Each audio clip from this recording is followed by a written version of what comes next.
মা বাবার খেদমত ছাড়া তুমি কখনো বড় হইতে পারবে না। করে দেখো তোমরা আমরা আমাদের মা বাবার মনে মনে কত কষ্ট দিছি। এমন ব্যবহার কইরো না যে এই ব্যবহারের কারণে তোমার মায়ে মনে কষ্ট পায়, বাবার মনে কষ্ট পায়। আমাদের এই বোলাতে এমনও মানুষ আছে মা বাবাকে পিটাইয়া হাসপাতালে ভর্তি করে, করে কি করে না বলেন, করে কি করে না? এরা যুবক, দুঃখের বিষয়, মা বাবার দোয়া ছাড়া তুমি কখনো বড় হইতে পারবা না। মা বাবার খেদমত ছাড়া তুমি কখনো বড় হইতে পারবা না। যারা যত বড় হইছে মা বাবার পিছনে, তাদের পিছনে মা বাবার দোয়া আছে কি নাই? আছে কি নাই? এই জন্য মা আর বাবা সবচাইতে দামি। হযরতে মূসা আলাইহিস সালাতু ওয়াস সালাম কেমন একজন পয়গম্বর। মূসা আলাইহিস সালাতু ওয়াস সালাম নবী আল্লাহর সাথে কথা বলতেন কোথায়? তুর পাহাড়ে। বলেন কোথায় কথা বলতো? তুর পাহাড়ে কথা বলতেন।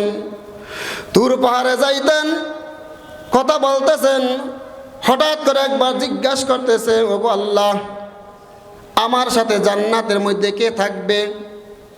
আমার সাথে কে জান্নাতে থাকবে? আমি এমন একজন পয়গম্বর, জলিলে কদর পয়গম্বর, বনি ইসরাইলের নবী, আমার সাথে কে জান্নাতে যাবে এটার একটু পরিচয়টা আমাকে দেন। আল্লাহ রব্বুল আলামিন বলে, মূসা, তোমার সাথে জান্নাতে যাবে কে তুমি জানো? আজকে তোমাকে ঠিকানা দেই, যাও অমুক বাজারের একজন কসাই তোমার সাথে জান্নাতে যাবে। কে যাবে বলেন? কসাই জান্নাতে যাবে। তাফসিরে মারিফুল কোরআনের মধ্যে আসলো, তোমার সাথে একজন কসাই জান্নাতে যাবে।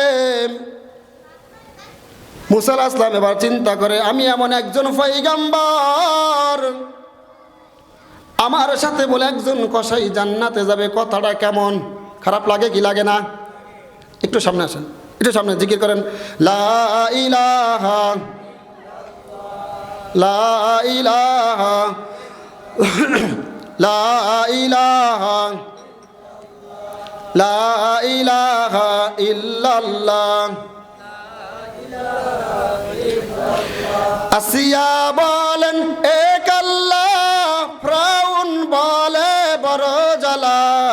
আল্লাহ বলেন ও জিবরাইল, জান্নাতেরই খোলো তালা। লা ইলাহা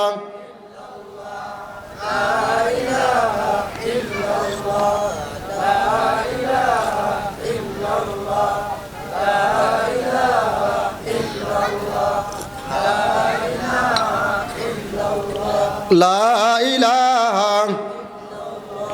লা ইলাহা ইল্লাল্লাহু মুহাম্মাদুর রাসূলুল্লাহ। এবার মূসা আলাইহিস সালাতু ওয়াস সালাম জিজ্ঞাসা, আল্লাহ আমার সাথে জান্নাতে যাবে কে? ঠিকানা দিয়া দিল, যাও অমুক বাজারে একজন কসাই তোমার সাথে জান্নাতে যাবে। এই কথা বলার সাথে সাথে আল্লাহ থেকে ঠিকানা নিয়া হযরতে মূসা আলাইহিস সালাতু ওয়াস সালাম এই বাংলা বাজার একজন কসাইয়ের কাছে গিয়ে দাঁড়ায় রইল। এরকম কসাই বেচারার কাছে দাঁড়ায় রইল, কিছু জিজ্ঞাসা করতেছে না। সকাল থেকে দুপুর পর্যন্ত গরুর গোশত বিক্রি হয়ে এলো। গোশত বিক্রি করার পরে, গোশত বিক্রি করার আগে কিছু অবশিষ্ট, এবার গোশত বিক্রি করে বাড়ির দিকে রওনা করলেন। ফিসে ফিস হযরতে মূসা আলাইহিস সালাম রওনা করলো। মূসা আলাইহিস সালাম হাঁটতেছেন, বাড়ির মধ্যে যখন ওই যুবক ঢুকতেছে, মূসা আলাইহিস সালামও ঢুকতেছে। এবার জিজ্ঞেস করে, হুজুর আপনি আমার বাড়িতে ঢুকতেছেন, আপনার পরিচয়টা নাই। বলতেছে, আমি আজকে আপনার বাড়ির মেহমান হইম। এবার গিয়ে যখন চকির উপরে বসলো, বসার পরে ওই যে যুবক কসাই ঘরের ভিতরে ঢুকিয়া উপর থেকে একটা দোলনা নামায়া বৃদ্ধ মা এবং বাবা এই দোনোজনকে সুন্দর করে নিজ হাতের মধ্যে গোসল করাইয়া দিল। নিজ হাতের মধ্যে গোসল করাইল। গোসল করাইয়া সুন্দর করে গোশত পাক করাইয়া নিজ হাতে 2 লোকমা খাবার খাওয়াই দিল। খাবার খাওয়াইয়া দেওয়ার পরে এবার ওই বৃদ্ধ মহিলা মা এবং বাবা দুজন আল্লাহর কাছে দোয়া করতেছে, ও আল্লাহ, এই যুগের পয়গম্বর হযরতে মূসার সাথে আমার সন্তান কসাইকে জান্নাত দিয়া দিয়েন। কে দোয়া করছে? সন্তানের জন্য দোয়া করে আল্লাহ এই যুগের মূসা হযরতে মূসা আলাইহিস সালামের সাথে আমার সন্তান কসাইকে জান্নাত দিয়া দিয়েন। মূসা আলাইহিস সালামকে না দেখাই আমাকে মৃত্যু দিয়েন না, এই দোয়া করতেছে। ইতিপূর্বেই কিছুক্ষণের মধ্যেই মা আর বাবা দুনিয়া থেকে চলে গেল। এবার মা বাবাকে ঘরের মধ্যে রেখে মেহমানকে বিদায় দেওয়ার জন্য আসলো। মেহমানকে আগে দেয় আর বলে, হুজুর আপনার ঠিকানা কই, পরিচয় কই, আমাকে কিছুই বললেন না, একটু বলে যান বলে যান। বলে আর বলা লাগবে না, জলিলে কদর পয়গম্বর হযরতে মূসা আলাইহিস সালামের নাম শুনছো? বলে হ্যাঁ শুনছি। আমি সেই মূসা, আল্লাহ রব্বুল আলামিনের দরবারে আমি প্রশ্ন করলাম তুর পাহাড়ে, ওগো আল্লাহ, আমার সাথে কে জান্নাতের মধ্যে থাকবে?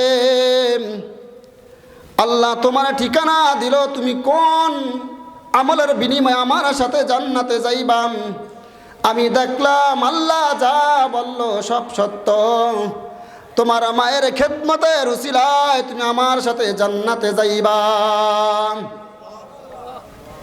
ইহসান শব্দের অর্থ কি? ইহসান, ইহসান শব্দ তো দয়া করো। দয়া কেমন দয়া করবা? মা বাবার সাথে দয়া করো।